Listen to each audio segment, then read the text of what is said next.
An article from MSNBC noted that in January 2008, there were around 759,000 homeless Americans. About 40% of them were families with children. In the 2007 to 2008 school year, there were more than 780,000 homeless students within the country's 14,000 school districts. This was a 15% increase from the previous school year. Homeless families in New York City move about twice a year, and more than 25% of the parents report issues enrolling their children in school. Homelessness is not just an urban problem. It happens in rural areas as well. What does it mean to be homeless? Soropic stated the definition of a homeless person as one who does not have a fixed, regular, and adequate nighttime residence. This includes families living in campgrounds, motels, cars, and with other families. Homelessness is typically a result of lack of affordable housing, poverty, and unemployment. Chapter 11, Section 11.11 of the Pennsylvania Code entitles all school-age children to attend public school in the child's district of residence. The federal government, however, has also helped create guidelines for homeless children. In 1983, the first federal task force on homelessness was created. Homelessness was a problem and needed national response, which caused McKinney-Vento Homeless Assistance Act of 1987, previously called the Stewart B. McKinney Homeless Assistance Act. Since 1987, the act has been strengthened by various amendments. Under the McKinney-Vento Act and No Child Left Behind, all students are required to have access to education despite their housing situation.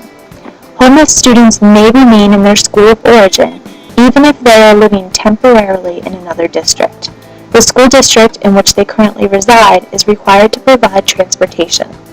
Homeless students are also able to enroll in a school and attend school immediately without the normally required documents to enroll.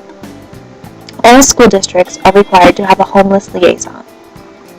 Students who are homeless typically face a chaotic life. Many of them do not live with their fathers, and most typically live outside of their families. Many cases of homelessness involve physical and/or sexual abuse. More than 2/3 of homeless children have mental health problems. As an educator, you can help homeless students in your classroom. Provide them with structure. You may be the only structure they receive. Also, provide your students resources to complete their homework. Remember, many of them may be living in shelters or other areas not conducive to completing work. Something as simple as a clipboard you provide could give your student a makeshift desk on which to work.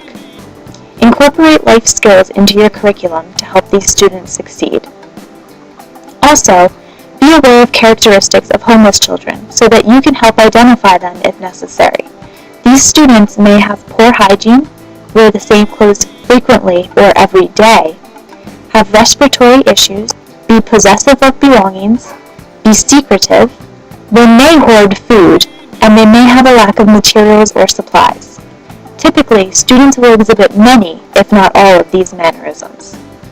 And, most importantly, in his article for Educational Leadership, Paulus reminded educators to keep in mind that these students did not create the situation they are in, and they are unable to fix the situation. These students need as much support, concern, and consideration they can get.